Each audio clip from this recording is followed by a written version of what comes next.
చీమల పుట్టినన్న పాములే నాశనం చేస్తే గాని ఈడ చెయ్యి పార్టీలు ఉన్నోళ్ళే ప్రశ్నిస్తుంటే అవ్వా ఏం ఫీల్ ఉంది బాబా ఈడ అని మస్తుగా సంబరపడుతున్నారు కావచ్చు కార్ పార్టీ లీడర్లు. ప్రజాపాలన, ఇందిరమ్మ రాజ్యం, ఆ సిటీ ఈ సిటీ, ఈ ప్రక్షాళన, ఆ ప్రాజెక్టులు, గిన్నికొలలు అని ఓ దిక్కు సర్కారు గతగానో మాటలతో చెప్తుంటే గదంతా ఉత్తిముచ్చట్లే అని అన్నట్టే తుస్సుమని గాలి తీసిరు వీళ్ళిద్దరు. లీటర్ పెట్రోల్ కోసం ఊరంతా తిరిగి ఉన్న పెట్రోల్ కూడా ఒడగొట్టుకున్నట్టే ఉన్నది పాపం ఈ మన అజారుద్దీన్ కథ. తతిమ పార్టీలు చేతులు గాళ్ళకి ఆకులు పట్టుకునే టైప్ అయితే చేతులు కాల్చుకొని మరి ఆకుల కోసం ఎత్తుకునే టైపు గీ చేయి పార్టీ వాళ్ళు. వెనకట్లెక్కట రాళ్ళు కొట్టి మంట పుట్టించి వంట వండుకొని తినన్నట. న్యాయం చెప్పరా నారిగా అంటే నాతోటి ఆడుకొని తిందాం అన్నాడు వెనకట్టుకో పెద్ద మనిషి. గట్లే ఉన్నది రేవంతన ముచ్చరు కూడా. అవ్వ నడిచేటోటి కాలాల కట్టబెట్టినట్టు మంచిగా పార్టీ కోసం పనిచేసే జీవన్ సార్ను అరిగోస పుచ్చుకుంటే కనుక ఇప్పుడు ఏం చేసింది, చేయి పార్టీకి ఎనభై శాతం టాటా బాయ్ బాయ్ అని చెప్పి రిజైన్ ఇచ్చి బయటికి పోయింది. దండోరా మాట సూటిగా, సెటైర్ గట్టిగా. ఏడ్నైనా అధికారంలో ఉన్న పార్టీని ప్రతిపక్షంలో ఉన్న వాళ్ళు ప్రశ్నిస్తారు, పనులు చేయాలని బయట అవుతారు. కానీ గీడ తెలంగాణలో అయితే అధికార పార్టీ వాళ్ళే ఇదేం తరికా, ఇచ్చిన హామీలను అమలు చేయని సర్కారు ఉంటే ఎంత పోతే ఎంత అని సురుకులు పెడుతున్నారు చేపాటి సర్కారుకు. ఇప్పటిదాకా Rajagopal Reddy sir, CPI MLA Sambasivarao సారే అనుకుంటే ఇప్పుడు గా లిస్టులకు చేపాటి ఎమ్మెల్సీ విజయశాంతక్క కూడా చేరికైంది. గాళ్ళేమో ఈ సర్కార్లో అసలు పనులు అయితేలేవని మాట్లాడితే అమరవీరుల కుటుంబాలకు, ఉద్యమకారులకు ఇచ్చిన హామీలను అమలు చేస్తలే అని సర్కార్ మీద గరమైంది విజయశాంతక్క. ఇండ్లు ఇస్తామన్నారు, జాగిత్తా అన్నారు, పింఛన్లు, హెల్త్ ఇన్సూరెన్స్ లో మస్తుగా చెప్పారు కానీ గవర్న ఉత్తముచ్చట్లే ఆయన అధికారంలోకి వచ్చినాక అని గరమైంది రామలక్క. 250 గజాల ఇళ్ల స్థలం ఇస్తా అన్నారు. ఆ ఇళ్ల స్థలంలో ఇల్లు కట్టుకోవడానికి 5 లక్షలు ఇస్తా అన్నారు. 4,000 పెన్షన్ ఇస్తా అన్నారు. 10 లక్షల హెల్త్ ఇన్సూరెన్స్ ఇస్తా అన్నారు. ఉద్యోగం ఇస్తా అన్నారు. ఇలాగ అనేక వాగ్దానాలు చేశారు అధ్యక్ష. అధికారంలోకి వచ్చింది కాంగ్రెస్, అన్నీ జరిగిపోయినాయి అధ్యక్ష. చూస్తూ చూస్తూ 2 సంవత్సరాలు అయిపోయింది అధ్యక్ష. ఇంతవరకు మా ఉద్యమకారులకి మా ప్రభుత్వం ఇవ్వలేదు అధ్యక్ష. అది కొంచెం నాకు బాధగా అనిపించింది. పాపముల్లా రేవంత్ అన్నకు వచ్చిన కట్టం పక్క రాష్ట్ర బాబు సార్ కూడా రాలే కావచ్చు. చీమల పుట్టినన్న పాములే నాశనం చేస్తే గాని ఈడ చెయ్యి పార్టీలు ఉన్నోళ్ళే ప్రశ్నిస్తుంటే అవ్వా ఏం ఫీల్ ఉంది బాబా ఈడ అని మస్తుగా సంబరపడుతున్నారు కావచ్చు కార్ పార్టీ లీడర్లు. అయితే ఎవ్వలేమన్నా అనని ఏమన్నా చేయని నా రూటే సపరేటు అన్నట్టు అస్సలు తగ్గుతలేడు రేవంత్ అన్న. దేశం, రాష్ట్రాలు, లీడర్లు అని తేడా లేకుండా అన్ని ముచ్చట్ల మీద మస్తు కాన్ఫిడెంట్గా మాట్లాడుతున్నాడు. కానీ చిత్రం ఏంటంటే గంత కాన్ఫిడెంట్గా మాట్లాడిన మాటలతోటి కారెడ్డాల పాలవుతున్నాడు. గదేనుల్లా ట్రోల్ అవుతున్నాడు సోషల్ మీడియాలో. ముఖ్యంగా మన నగరానికి, మన రాష్ట్రానికి 3 వైపుల సముద్రం ఉన్నది. భారతదేశంలో ఉన్న 29 రాష్ట్రాలలో సముద్రపు ఒడ్డు లేని ఏకైక రాష్ట్రం తెలంగాణ రాష్ట్రం. గురవింద కింద ఎంత నల్లగుందో తెలియదు, వాళ్ళ కింద ఎంత నల్లగుందో నాకు తెలుసు. నేను మొత్తం చూసి వచ్చినాను అధ్యక్ష. ఇక నేను ఎక్కువ చెప్తే బాగుండదు, చిట్టా చెప్తే అసలు బాగుండదు. అరే ఓ మాల్కనేమో సముద్రం ఉన్నది అంటాడు, ఓ మాల్కేమో లేదు అంటాడు, ఇంకో మాల్కేమో కార్పాటలో ఏదో అనబోయి ఏదో అంటాడు. అసలు అన్నకు స్క్రిప్ట్ ఎవరు రాస్తున్నారో దొరకటాడు. ఫస్ట్ విద్యాశాఖ మంత్రి కూడా అన్నే నాయ మళ్ళా. మరి ఇట్లా మాట్లాడే ట్రోల్ కాడా? నాకు డౌట్, కార్ పాటోల్లో పూ పాటోల్లో ఏమన్నా ఓ మనిషిని పెట్టిరా ఏంది రేవంత్ అన్న తానా?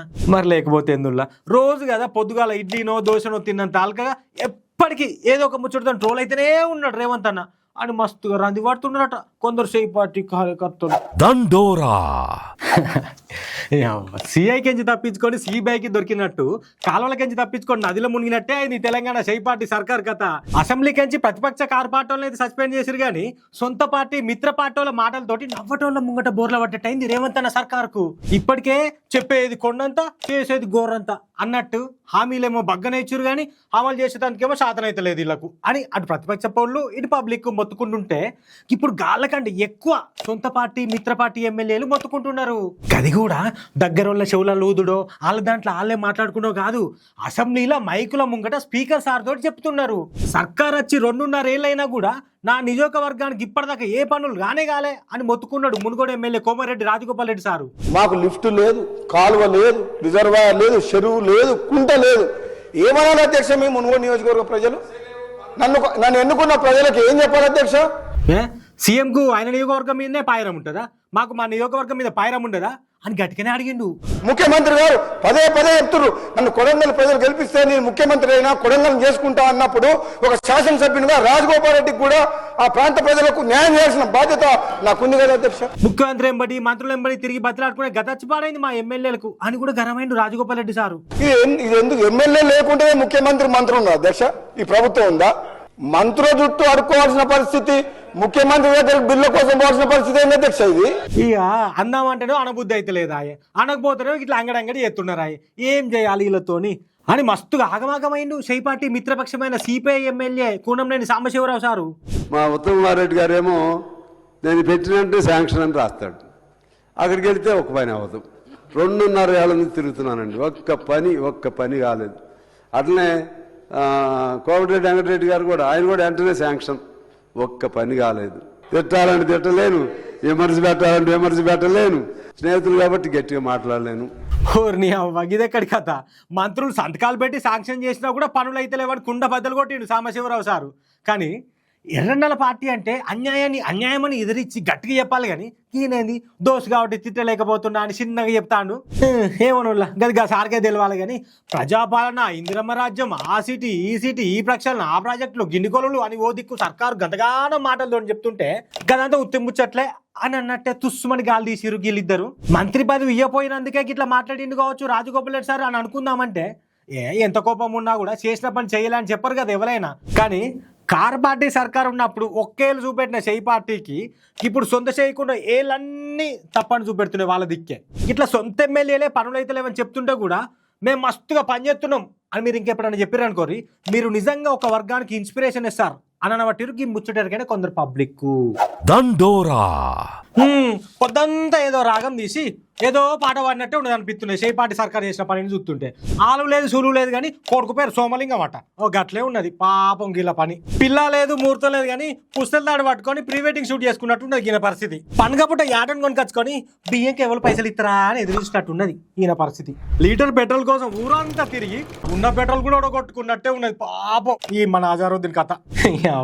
గిట్లా చెప్పుకుంటా పోతే మస్తుగా ఉంటాయి. కానీ అసలు గిసొంటి శాస్త్రాలు ఎందుకు చెప్తున్నా అని అంటే, పోయిన ఏడాది అక్టోబర్లో జూబ్లీహిల్స్ బై ఎలక్షన్ల ముంగట ఎసొంటి పదవి లేని అజారుద్దీన్ కు ఆగ మేఘాల మీద మంత్రి పదవి ఇచ్చిరు షై పార్టీ సర్కార్ వాళ్ళు.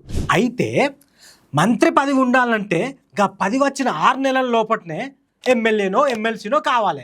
ఇప్పటికీ 5 నెలలైనా కూడా అజారుద్దీన్ అన్నకు ఎమ్మెల్సీ పదవి లైన్ క్లియర్ అయితే లేదు. కోర్టు పంచాదులతోటి ఎమ్మెల్సీ పదవికి ఆమోదం చెప్పలే అప్పుడున్న గవర్నర్ జిష్ణుదేవ్ శర్మ సారు. ఇప్పుడున్న గవర్నర్ ప్రతాప్ శుక్ల సార్ కూడా గదే కారణంతో సంతకం పెట్టేటట్లు లేడు. ఇక ఏప్రిల్ 30వ తారీఖుకు 6 నెలల టైం కూడా అయిపోతుంది. అంటే గప్పుడు మంత్రి పదవికి రాజీనామా చేయాల్సిందే అజారుద్దీన్ అన్న. అయితే మే 16వ తారీఖు తర్వాత మంత్రివర్గ విస్తరణ చేసి గప్పుడు మల్లోపారి అజారుద్దీన్ అన్నతోటి ప్రమాణ స్వీకారం చేపించి 6 నెలల లోపు ఎమ్మెల్సీ ఇవ్వాలని చూస్తున్నారట షై పార్టీ వాళ్ళు. మామూలు కాదు మరి వీళ్ళు. ఇక నవంబర్లో ఎట్లయినా 3 ఎమ్మెల్సీలు ఖాళీ అవుతాయి కాబట్టి అప్పుడు ఎట్లన్నా ఎమ్మెల్సీని చేసి మంత్రి కుర్చీలో కూర్చోబెట్టాలి అని చూస్తున్నారట అజారుద్దీన్ అన్నను. కానీ అది అవదమ్మా అని అంటున్నారు కొందరు రాజకీయ మేధావులు. అంటే ఎటు చూసిన అజారుద్దీన్ అన్నకు మంత్రి పదవి గాల దీపం లెక్క, ఎండాకాలంలో వాన లెక్క అప్పటి మందం అచ్చిపోయేది తప్పితే ఎల్ల కాలం ఉండేది కాదనిపిస్తున్నది. మరి ఇవన్నీ సీఎం రేవంత్ అన్నకు ముందుగానే తెలియదా అని అంటే, రాజకీయం తెలియని రాజకీయ లీడర్లు ఎవరైనా ఉంటారా అని అంటున్నారు చాలా మంది. అప్పటిదాకా సర్కార్లో ఒక్క మైనార్టీ మంత్రి కూడా లేడు కాబట్టి గా మాటను పోగొట్టుకోనికి అజారుద్దీన్ అన్నకు మంత్రి పదవి అని ముంగటేసుకున్నారు. కానీ వీళ్ళకి తెలియదు ఏంటంటే, కూరగాయలు కోసే కత్తితోటి యుద్ధం చేసుడు కుదరది. అయినా మా అంత బాహుబలి లేరు, మేమే మగధీరులం అని పోతే పానాలో పరువో పౌడే అయితే తప్పితే మంచి కాదు. అయినా మొన్న చెప్పిన కదా నువ్వు, తతిమ్మ పార్టీలు చేతులు కాళ్ళకి ఆకులు పట్టుకునే టైప్ అయితే చేతులు కాల్చుకొని మరి ఆకుల కోసం ఎత్తుకునే టైపు గీ షై పార్టీ వాళ్ళు. దండోరా గమ్మత్ ముచ్చట ఏందో తెలుసా, గప్పుడు కరోనా వచ్చి లాక్డౌన్ పడ్డది కదా, గది ఏ నెల అనుకుంటారు? గీ మార్చి నెలలనే. ఇప్పుడు పెట్రోల్ డీజిల్ గ్యాస్ తక్లీఫ్లు కూడా అవుతున్నాయి చూడు, గిది కూడా మార్చి నెలలనే. నీ అవ్వ క్యాలెండర్లకి మార్చి నెలలు తీసేయర్రా అని కష్టకాలంలో కూడా కామెంట్లు చేసుకుంటూ కారెడ్డాలు ఆడుతున్నారు సోషల్ మీడియా పబ్లిక్. అయితే తెలంగాణ సీఎం రేవంత్ అన్న చూడుర్రి ఇంకెంత వెరైటీగా కరెక్ట్ మాడిండో. हम इतिहास में जा रहा है कि भाई सूर्य भगवान को प्रार्थना करो, जो मिलेगा पत्थर से पत्थर मार के आग बुझाओ, आग समझाओ, खाना पकाओ, खाना खा लो, क्योंकि गैस पेट्रोल ये सब शॉर्टेज होते जा. విన్నారు కదా, వెనకట్లెక్కట రాళ్ళు కొట్టి మంట పుట్టించి వంట వండుకొని తినన్నట. న్యాయం చెప్పరా నారిగా అంటే నాతోటి ఆడుకొని తిందాం అన్నాడు వెనకటికో పెద్ద మనిషి. గట్లే ఉండదు రేవంత్ అన్న ముచ్చట కూడా. ఇప్పుడు గ్యాస్ ముచ్చట కాబట్టి ఇట్లా రాళ్లతోటి మంట పుట్టించుకోమన్నాడు. అదే కరోనా టైం అయితే వామ్మో ఊహించుకుంటే భయంకరంగా ఉన్నది. నీ మాస్కుల్లో గోళీల్లో అందరూ పోయి చెట్ల కింద వండుకోపోయి ఆక్సిజన్ వస్తుంది అని అంటోడు కావచ్చు. ఏందో అయినతో కానీ లీడర్ అనేటోడు జనాలకు ధైర్యం నింపాలి. కానీ ఇట్లా చేతులు తీసినట్టు మాట్లాడితే ఎట్లా చెప్పుర్రి. అయినా జనాల బతుకులు అంటే లీడర్లకు ఎప్పటికీ ఆరోగ్యమైనా కానీ వీళ్ళతో ఏం చెప్పలేము అని గరం అవుతున్నారు చాలా మంది పబ్లిక్ రేవంత్ అన్న ముచ్చటిన వాళ్ళందరూ. కానీ ఇంత పంచాయతీలకు కూడా కొందరు అయితే మస్తుగా ఎంజాయ్ చేస్తున్నారు. గల్లెవలో చెప్పన్నా ఇంకెవరు ఛార్జింగ్ బండి ఉన్న దండోరా.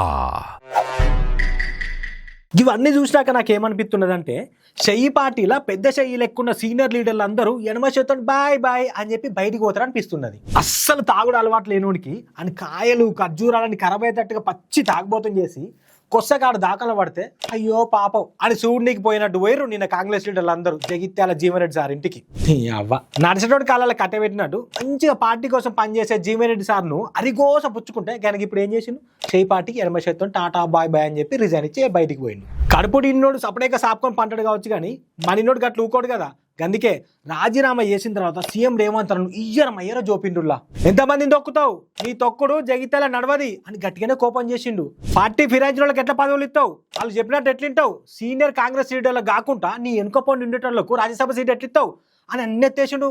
పోచారం శ్రీనివాసరెడ్డిని సలహాదారుని కూర్చోబెట్టుకున్నావు కదా నేను ఏం సలహాలు ఇచ్చి నీకు అసలు ఈ వేమరాజన్ రెడ్డి ఎవలా నేను చెయ్యి పార్టీకి చేసిన సేవ ఏంది అని కూడా గట్టిగానే అడిగిండు మొత్తం జీవన్రెడ్డి సారు. ఇక దానం నాగేందర్కు ఎంపీ టికెట్ ఇచ్చి సికింద్రాబాద్కి నుంచి పోటీ చేయించిన ముచ్చట మీద కూడా మస్తు అరుచుకున్నాడు జీవన్రెడ్డి సారు. లేని కాడ గొక్కొని పుండు చేసుకున్నాడు. కాకపోతే ఏమంటారు దీన్ని కావాల్సుకొని పార్టీలో పంచాయతీలు పెట్టుకునే ఫ్యాంటసీ ఏందో ఈ చెయ్యి పార్టీకి. కానీ మరి ఢిల్లీలో ఉన్న చెయ్యి పార్టీ పెద్ద లీడర్లు కూడా గట్లే ఉన్నారు. ఇల్లు కాలుద్ది అని ఎరికైనా కూడా ఈ పెట్రోల్ ఒరిజినల్ కల్తీనా అని అగ్గిపుల్లు అంటించి టెస్ట్ చేసి అటెండ్ అయ్యో అయ్యో అయ్యో అన్నట్టున్నది ఈ చెయ్యి పార్టీ పెద్ద లీడర్లు తెలివి. బయట పార్టీ కంచి లీడర్ని తీసుకున్నారు ఓకే.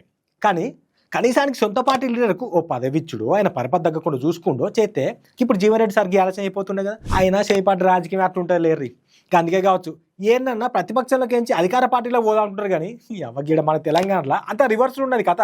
అధికార పార్టీలు ఉండవని బయటికి పోదాం అనుకుంటే చాలా మంది కానొస్తున్నారట. ఈనాడు మన కారు పార్టీకి వచ్చి అధికార చెయ్యి పార్టీలో పోయినట్టే పోయి మళ్ళీ కారు ఎక్కిండు పటాన్చేరు ఎమ్మెల్యే కూడా మైపాల్ రెడ్డి అన్న ఇంకొందరు కూడా గట్టే లైన్ కడతారట. బయట టాక్ ఉన్నది. అయితే ఈ రాను కాంగ్రెస్ పార్టీకి పోటీగా ఒరిజినల్ కాంగ్రెస్ అనే పార్టీ పుడుతుంది కావచ్చు తెలంగాణ అని అనబట్టిరు కొందరు రాజకీయ మేధావులు.